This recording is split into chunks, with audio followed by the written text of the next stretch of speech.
Welcome to Digitally Transformed, the podcast that brings you the latest insights into the ever-evolving world of technology. In this fast-paced digital age, staying ahead of the curve is more crucial than ever. Having the right partner to decipher what is important and useful can make all of the difference. Infused Innovations is a leading authority in transformative technology solutions. From bolstering cybersecurity defenses to equipping employees with the tools they need to excel, our experts are here to guide businesses of all kinds through their digital transformation journey. Listen in as we delve into captivating discussions about groundbreaking trends, emerging technologies, and their profound impact on the way we work and do business. From the practical applications of artificial intelligence to the fascinating world of machine learning, we'll uncover the possibilities that lie within our digital future. You're listening to Digitally Transformed, a podcast powered by Infused Innovations. Here's your host, Justin Starbird. Welcome back to Digitally Transformed podcast powered by Infused Innovations. My name is Justin Starbird, and today is really exciting. I get to welcome new friends and previous guests. I have Jeff Wilhelm, the founder and CEO of Infused Innovations, on with me today, as well as Phil Magnashevsky, the Chief Innovation Officer. Guys, welcome. Thanks for having us. This nice is to be here. Yeah, this is pretty exciting. Jeff and Phil, we actually get to welcome Jeanine Boyle, the CEO of Inspire Environmental, and Kersey Sturtevant, the principal scientist for data acquisition and PhD for Inspire Environmental. Guys, welcome to the show as well. Thanks for having us. Thanks, Justin. I'm excited because we get to talk a little bit about Infused Innovations and what you guys do, but Inspire Environmental, you have come up with novel ways of solving some of the world's most unique problems that most of us have never heard of before, and been able to marry some technology with real services that are so unique, and I can't wait to hear a little bit about it. Before we jump into things, Jeff, I'd like to have you talk a little bit about how you met Jeanine and Kersey, and then I want to hear from them more about the business. Sure. I met the Inspire Environmental team probably 8 years ago, or give or take a year in there somewhere. But originally, Inspire, they had been doing great science work, and frankly, the value of their data and the trust that their customers put in the reliability of that is something that was important to them. Back then, the role that I was sort of initially engaged with was more on the data and system side, trying to help, at the time, a staff person named Jill help get some semblance of system reliability architecture and substance around sort of the data storage and structure side of the house, and quickly sort of evolved the relationship into helping them improve elements of modern work, security, and as more recently, certainly elements around innovation and more innovative ways of delivering their valuable services to their customers and streamlining workflows and delivery therein. Great. Jeanine, I'd love to hear a little bit about Inspire Environmental and what you do. Sure, Justin. Thank you. Inspire Environmental was founded, as Jeff said, around 2015.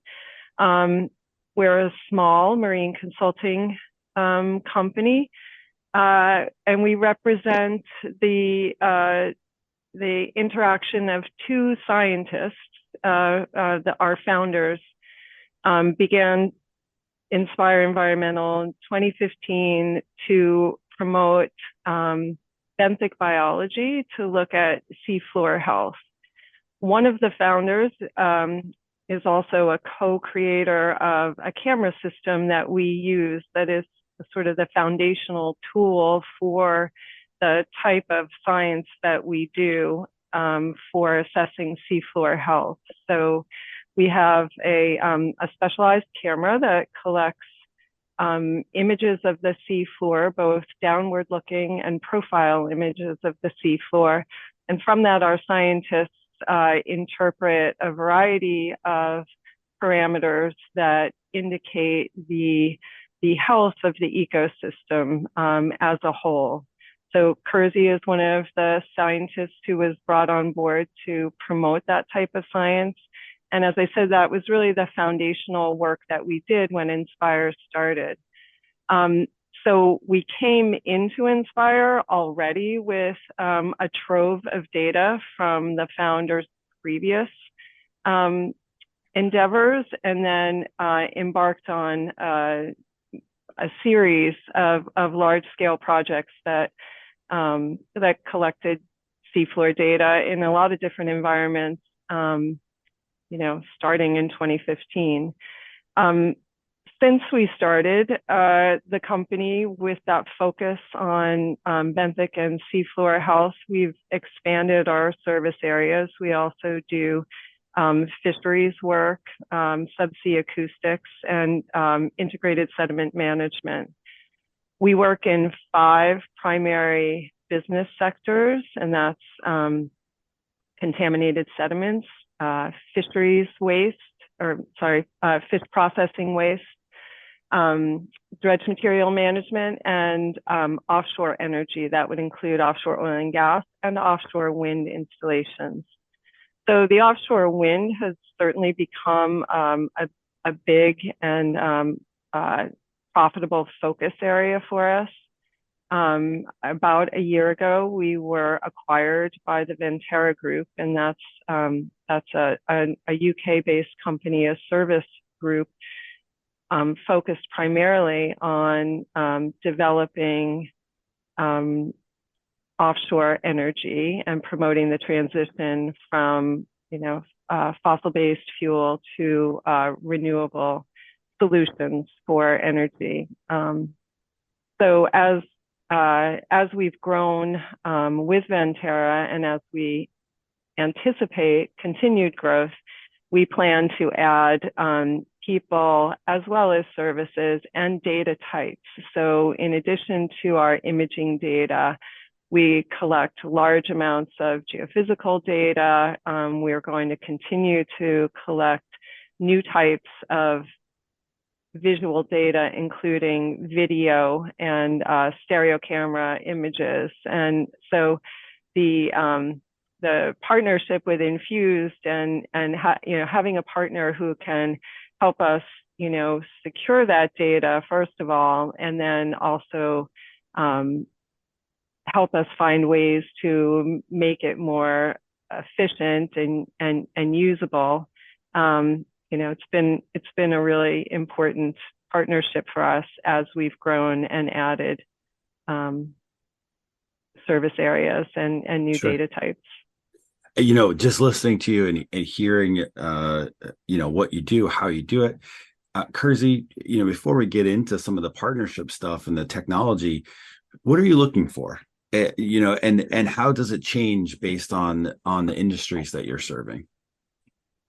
Quite often, or quite simply, what we're looking for is what is the health or the state of the sediment or the soil or seafloor environment that we're monitoring and assessing.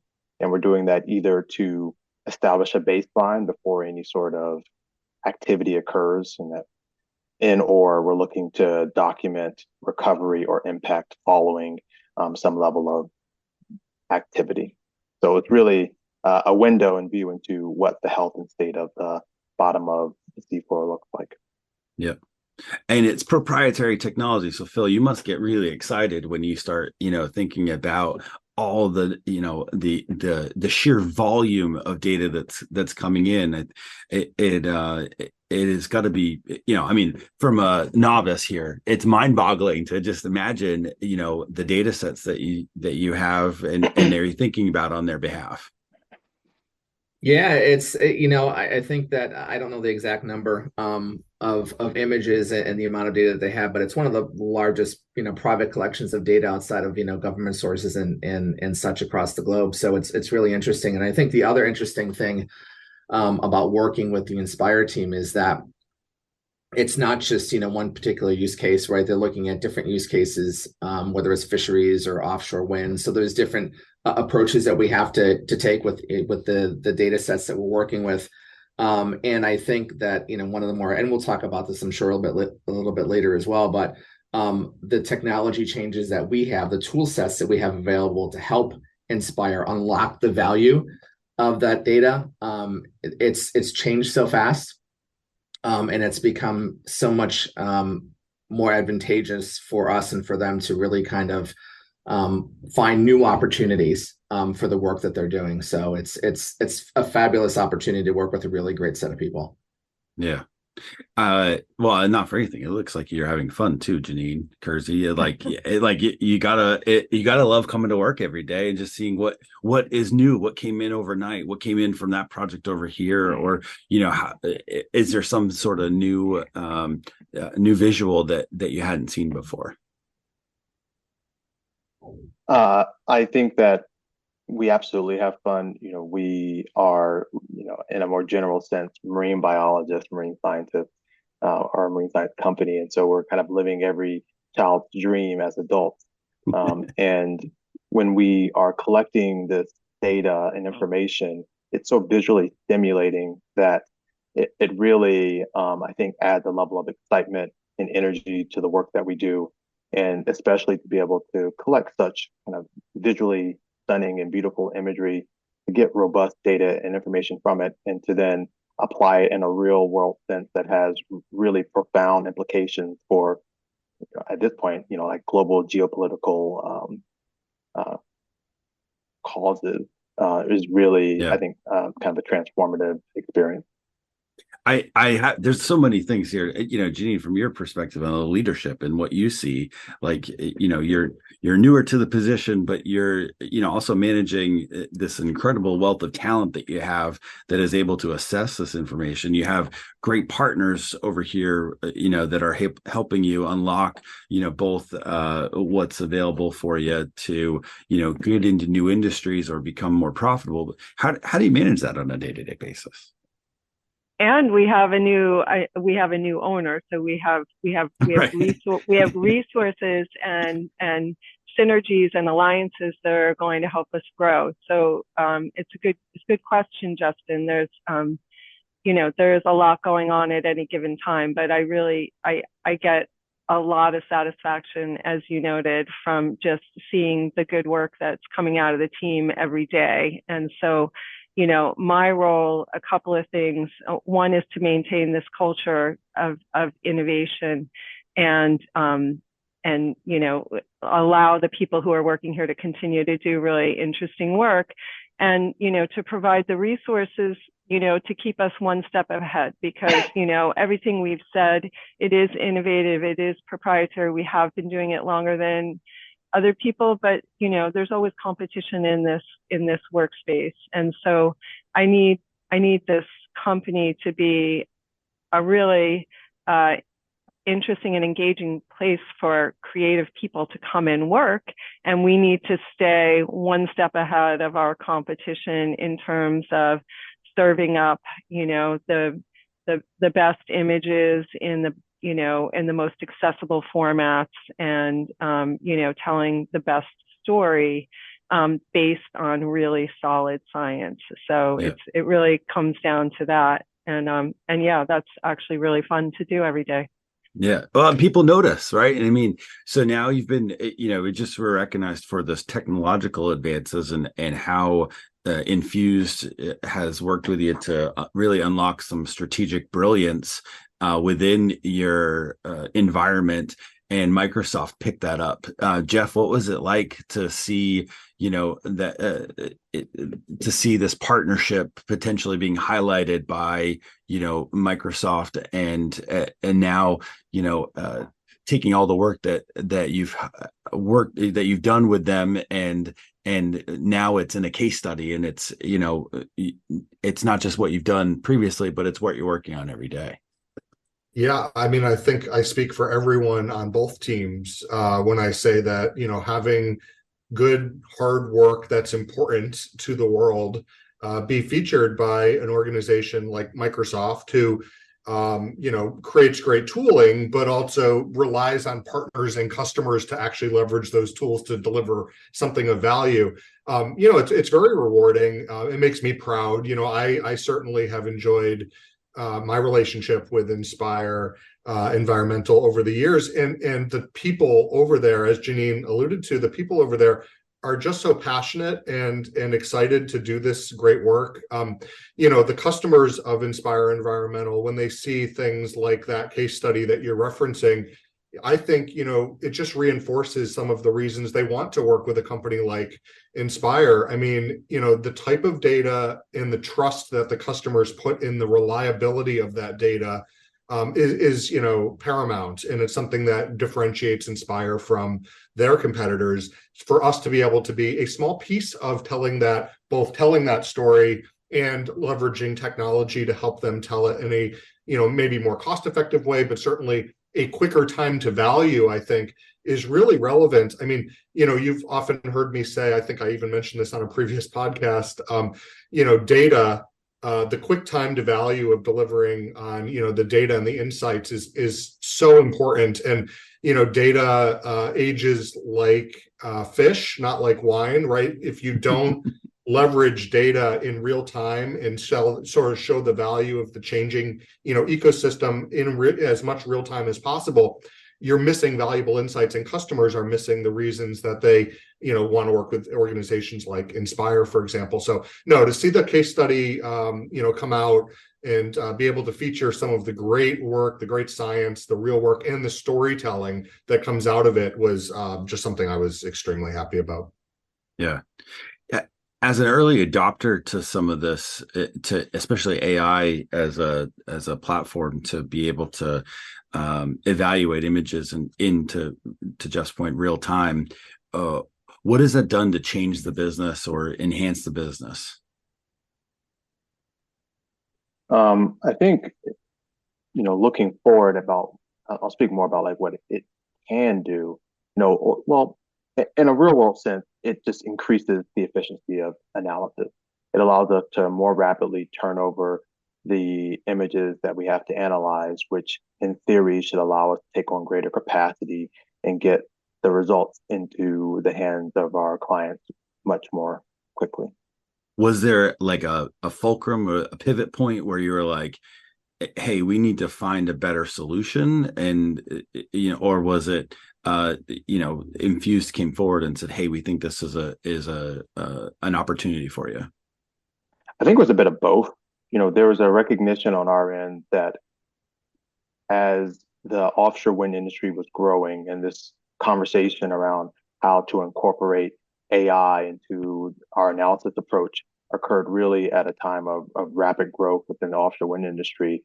And so we kind of recognized that the standard approach of every time we got another project, we needed to add a certain number of people was an unsustainable path forward. And so we needed to really evolve how we approach analyzing our data. And at the same time, the demand for the results from our clients is ever increasing in how quickly they want to be able to get answers to their questions so they can make real important strategic decisions around the development of these wind farms. So it was a blended approach, and I think it couldn't have happened at a better time because it really helped set us up for kind of a successful and ever expanding future within this market. Yeah, and Phil, I was going to have Phil jump in. Go ahead. Sorry. No, go ahead. What was the question, Justin? Yeah, I was going to ask. Well, sorry, this is so exciting. I just, Phil, I want your opinion. Jeff, I want your opinion. I mean, you don't have opportunities where what you're working on and the ability to see, I want to say, the future of technology come to fruition with a client like Inspire all the time, where they seem to be so perfectly set up for needing this ability to, quickly react to the data that comes in and and them having, their own clients that will benefit so much more quickly. And once you give that once, and Kersey and Jeanine, I've got to imagine, once you give that once to a client, the next time they want it twice as fast. And that has it kind of rolls downhill, and it's like, hey Phil, hey Jeff, let's do this faster. Yeah, there was an interesting intersection, I think, that occurred as well. I think there was the business need and requirement on the Inspire side in terms of how do we do better with that. But I think at the time too, and what we've seen over the past, 3, 4, 5 years even, is where, things like artificial intelligence, which was primarily the domain of mathematicians and data scientists and teams of like really bright PhDs on the math side of things, there was this kind of for lack of a better term, commercialization or accessibility that became easier with the platforms. Microsoft, I think, had done a great job with making the platforms more accessible to people. So you didn't have to be a data scientist. You didn't need to be, this advanced Python coder or things like that. But the tools themselves became easier to use so that once environments are kind of set up and configured, that they become easier for, I'll call it, citizen developers to kind of get involved, people who don't necessarily have that experience. So now that, kind of that framework that's built out in specific use cases is kind of in place with Inspire, the team can now think about other places to use it, and we can kind of build on the foundation that we've kind of put in place. So it's exciting. And I think there was just, to some extent, a great confluence of things that were going on that kind of made the opportunity just kind of, stand out for us. That's awesome. And Jeff, I'm sorry I cut you off before. I just got so excited that, to be able to pull all this out. What did you see? Right. And no, I apologize. I started to interject out of sort of flow here, but I was going to respond to something that you had asked Kersey about, and sort of you asked what was the genesis and how did this all sort of get started. And, I was just going to say it was absolutely collaborative. The Inspire team has never shied away from reaching out about areas of opportunity or improvements that they see within their, business. And, at the same time, we tend to be, relatively collaborative with our own, customer community, engagement at the C-level, engagement at the sort of, more tactical and engineering level, and support and data, and, down the line. So, we had sort of been hearing, both from the executive sort of level, like, hey, wouldn't it be nice if we could, do this more quickly, or, turn this around more quickly, or is there an opportunity for cost efficiency or time savings or whatever? And at the same time, as Kersey said, there was this, increase in business and the desire to, continue holding Inspire holding themselves to a very high bar of accuracy, and at the same time trying to find ways of infusing technology into the solution set. So it was absolutely this combination of things. And as you sort of asked, and as Phil alluded to, there was this element of back in 2019, I think it was when we started some of those conversations.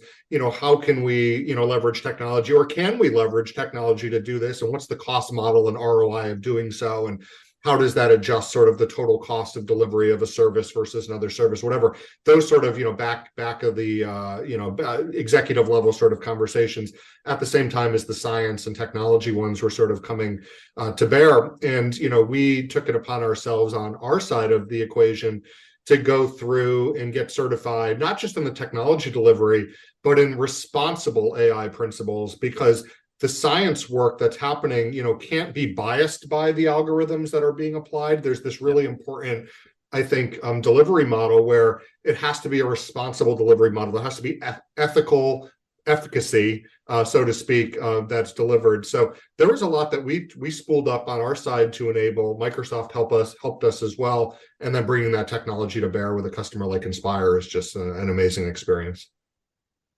Jeanine, were there hesitations from the leadership team to say yes? Oh, I don't think so, but I don't think so, but I think like Jeff was saying, it was, imperative that we maintain the quality. And And I think, it was really exciting the first time we met with Microsoft, where we shared some of our data and images with them, and, recognized that, first of all, that we had, such a large inventory of such high quality data, and it was managed and maintained in such a way that it was in very good shape for developing a product, as Jeff said, that they could apply algorithms, based on our interpretations, which, we have worked hard, to hone. But that's the data that, feeding the model. So we felt right away very strongly that, working with Infused, working with Microsoft, if we could come up with a product that allowed us to maintain that quality and do it faster, then, obviously, win, win, win. Yep. Phil, I see you, ferociously shaking your head in agreement there. She mentions, the quality of data when you're coming into something like this. I've got to believe that a lot of your clients or potential prospects don't have such clean sets available to start from. Is that fair? It's fair, and that's what I was nodding my head when Jeanine was going through that.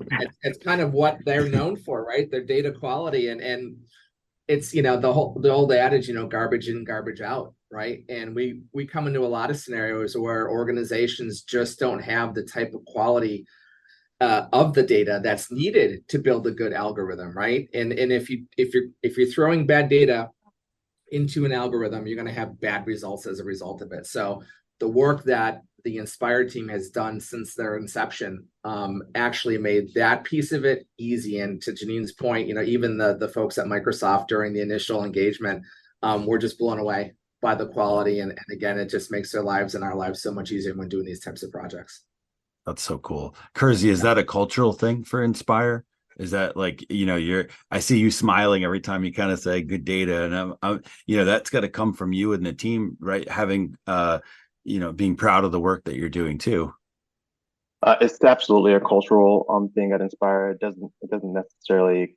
I've inherited this mentality from one of our former colleagues, a woman named Jill, who really, I think, transformed and set the standard for how we all think about data quality and the expectations that we place upon that.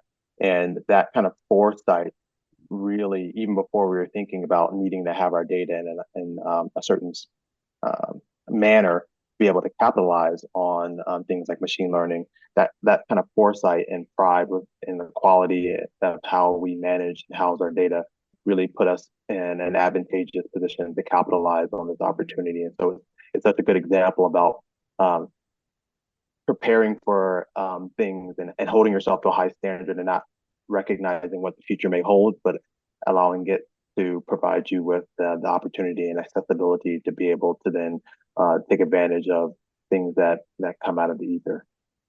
Sure. And Jeff, go ahead, Jeanine. I was just going to say, and that's the data management, but I think Kersey also smiles, and we also are proud of the quality, the interpretive quality of the data. And that comes from Kersey and the other scientists, and that is, was ingrained in us by our founders, and part of that culture that we plan to maintain as we grow. Yeah.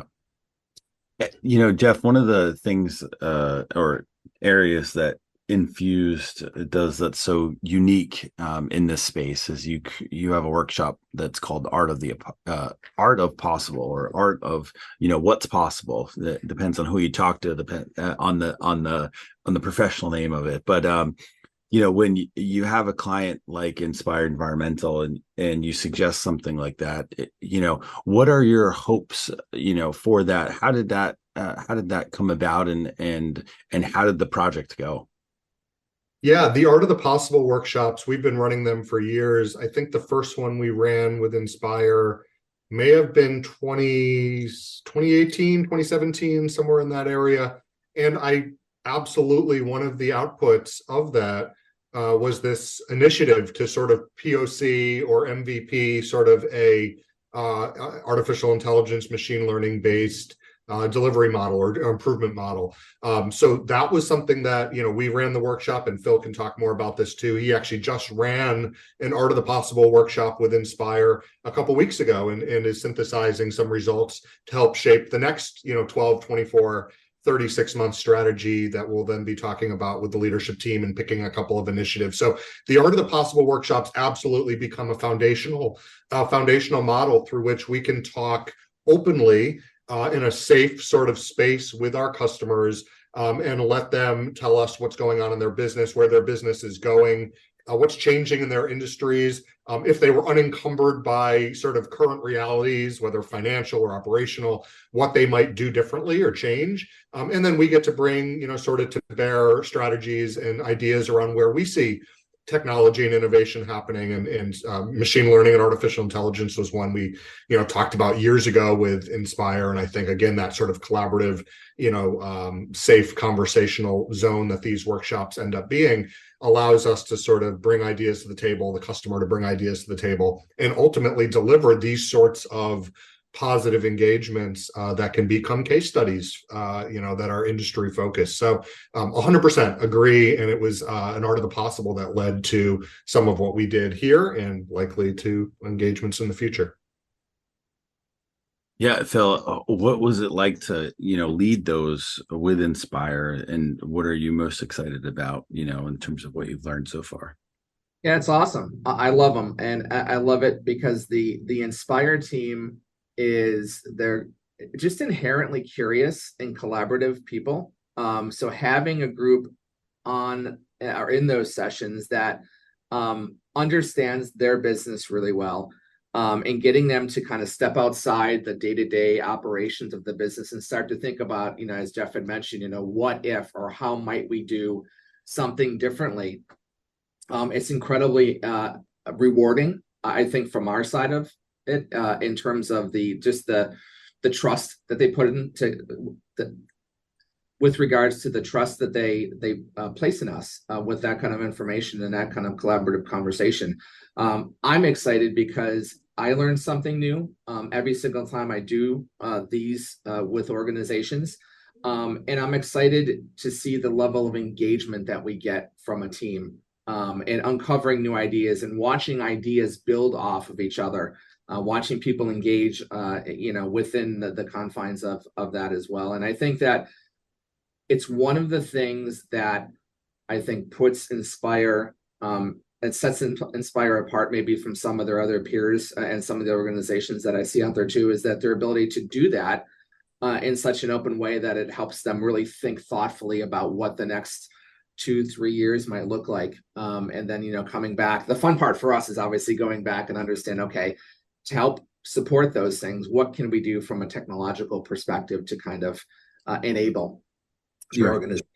So love it. And Jeanine, Kersey, where do you see, the results of these workshops, and then how do you take the results and actually apply it to the business after, kind of stepping back and getting a 10,000 or 30,000 or 100,000 foot view of the business? Do you want to go, Kersey? Sure. Yeah, I think where the value is that it helps us to keep thinking forward about where we're headed.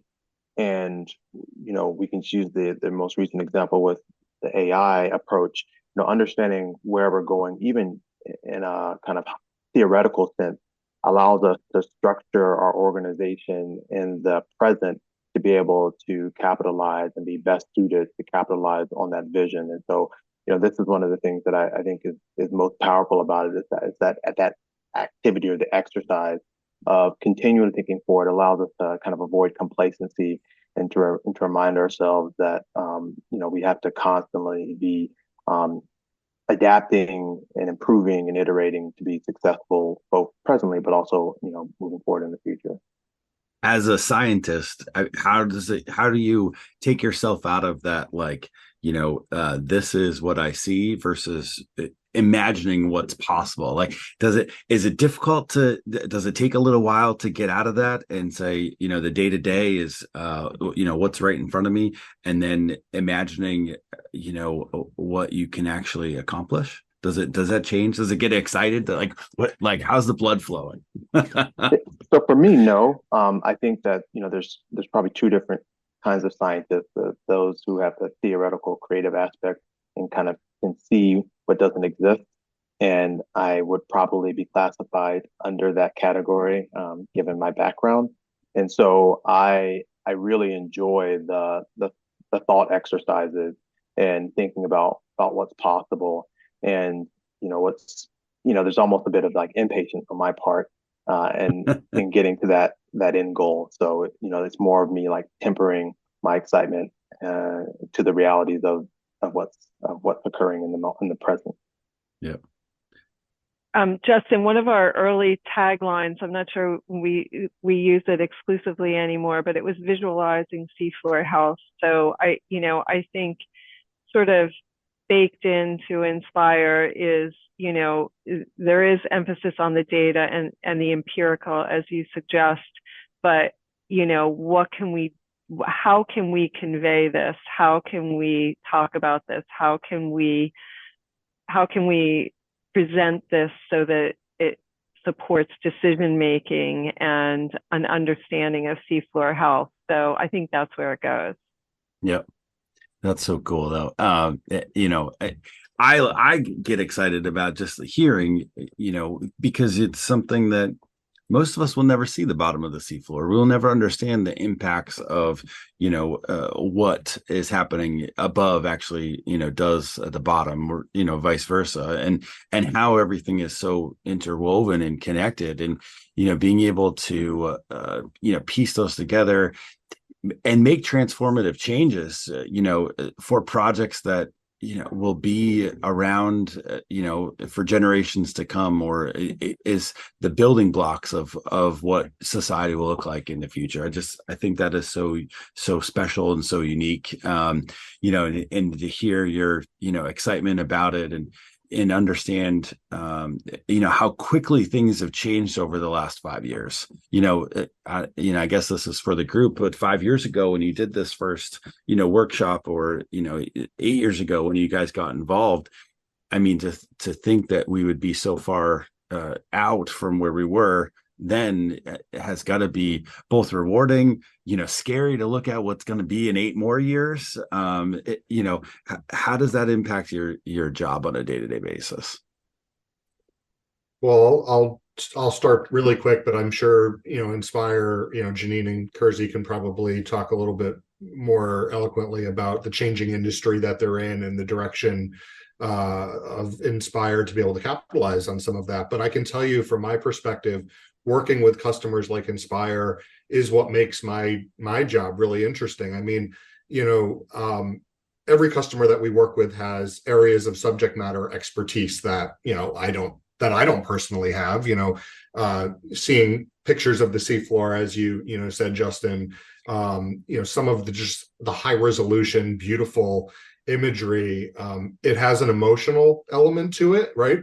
Aside from the science, aside from the ecological and project related outputs and things like that, the emotional element of being able to see the great work that people are doing over at Inspire and see the images that some of this work is based on and the attributes that are, the elements, science elements that come out of it is really great. And I love learning about that sort of stuff. Every customer's got their subject matter expertise. And, you start learning about, I think when one of the first meetings that I ever had with Kersey, he, was showing me elements that they sort of use to assess the images, oh, there's burrowing worms in this one, and that means this, and this is the sediment boundary, and that's what this means. And, grain size is measured in phi. And like, you learn all this stuff over time that I would never, have had a chance to sort of get to experience. So for me, just personally, seeing the changing, environment that Inspire is working within and how quickly,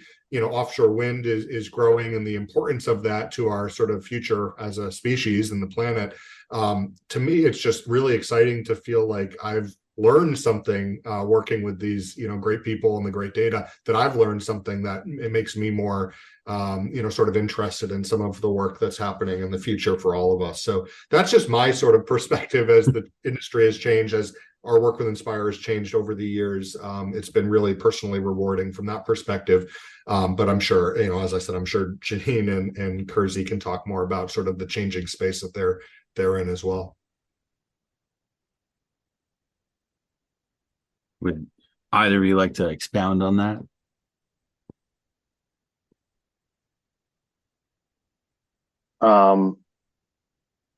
Yeah, I'm sorry. I think that for me, in my perspective, it's really nice to think about like where we're headed, what's possible, and to see how like what we built continues to evolve and imagine where we're going to end up. And so the dynamic, the dialogue, the conversation, it has always been for me just like a really inspiring place that often challenges how I'm thinking about things, what I'm thinking about, and the critical thinking aspect of it is always something that I find to be really enjoyable. And I think I can go back to Justin just saying, as a manager and a leader here, that being able to provide the space for our staff and scientists to have this sort of creative, innovative outlet is really important. We're trying to attract the best and brightest, and it needs to be fun, it needs to be creative, it needs to be innovative, and that can be a hard contrast for a consultant, because we also we need to bill our hours and make money at the same time. So how to provide a really satisfying career trajectory for these scientists, and these types of initiatives and interactions, and our work with Infused is part of, I think, what makes it satisfying. Yeah. Phil, it looks like you have a comment too, on some of this stuff, and from your seat, what you see coming. Yeah, I'll just, I think, what Jeanine is doing with the organization there and creating that culture. I think we see a lot of organizations that are struggling to attract and retain talent. And I think that this is one of the commonalities that I see, where people are excited to come to work, right? And having the opportunity not to just do my job with my head down, but also that there's a creative component to that as well. And I absolutely love that. I love that. And I think that we're very similarly aligned here at Infused from that perspective. I think the other thing I would add is that, we've come a long way. And we've, we talked about, where we've come with the machine learning models that we've built. In the last Art of the Apostle, I did mention to the team, though, I think it's going to become, there's going to be more pressure, because technology is changing even faster. The introduction of different types of AI tools and models is absolutely changing probably every industry out there, and that the framework, and I think the process by which Inspire is exploring how to integrate these technologies is a great starting point. And we're all have to, I think, to collectively kind of keep the accelerator down, because it's not slowing down anytime soon. So it's a question of, I think, about how do we keep that culture going, and then help with the adoption throughout the organization as well. Sure. Jeanine, what is next for Inspire Environmental? What are you, what is coming down the pipeline for you? What can you share and talk about?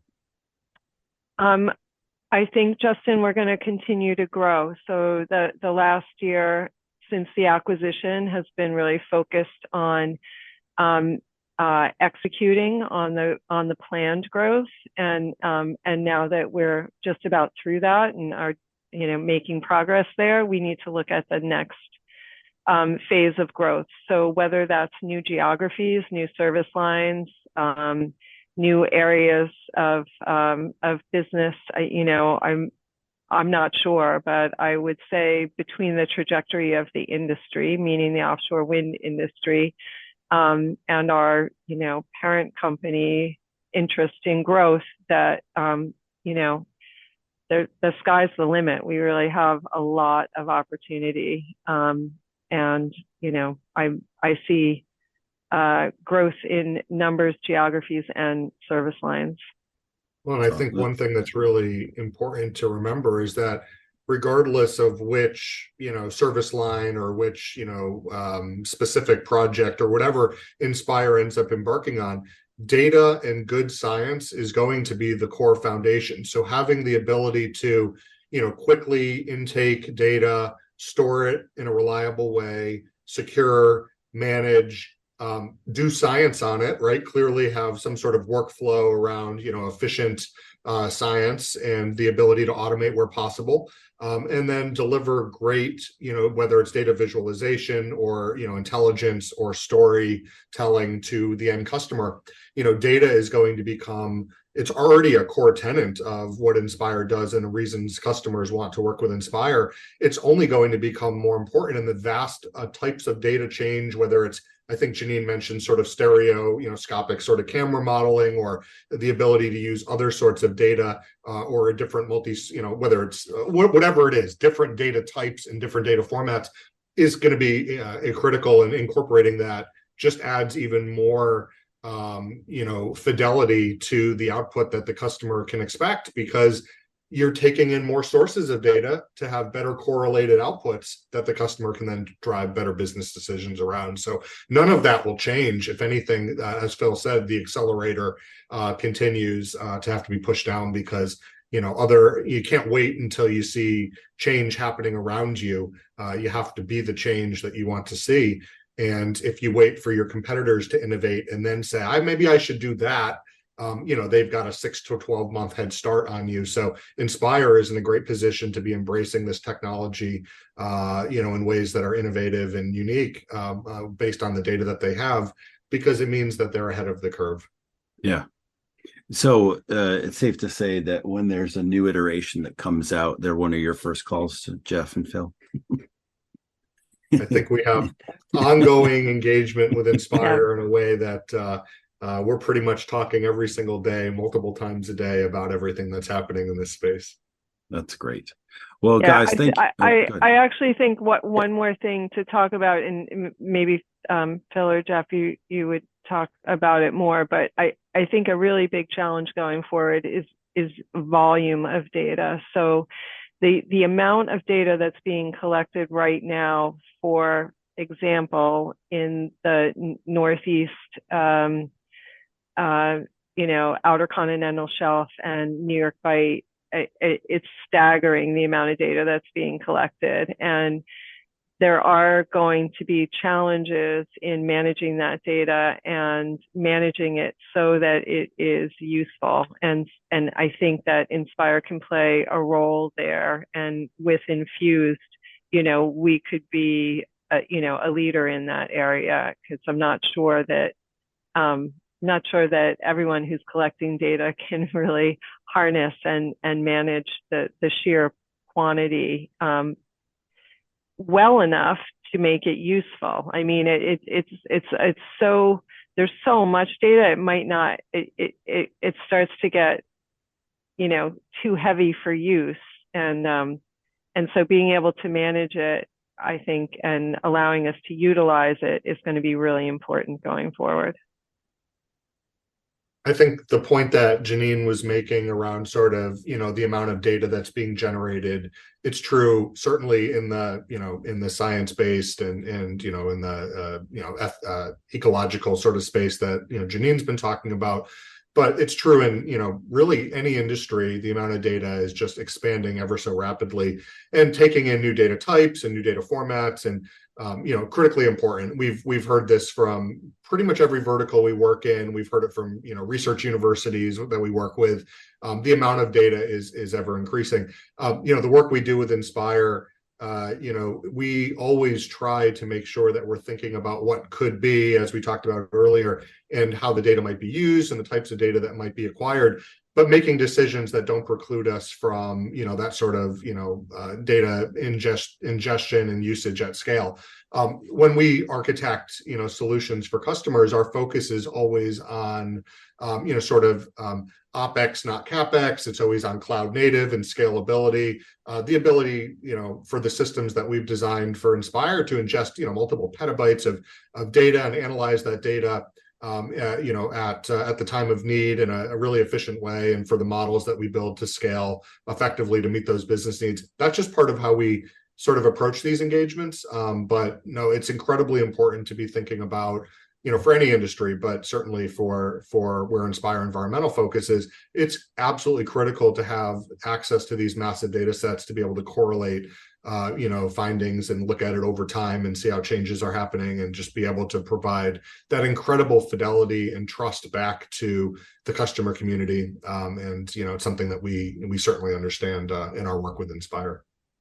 And both of you brought up a lot of great points about the sheer volume of data that's coming out, and then how to actually extract some sort of solution or answer or ask the right questions. And Phil, I guess this kind of falls to you in terms of creating a strategy that helps wrap your head around, or wrap your arms around, petabytes of data at a time, which just, going back to the beginning of the conversation, outside of government, data sets, this is one of the largest, private ones out there.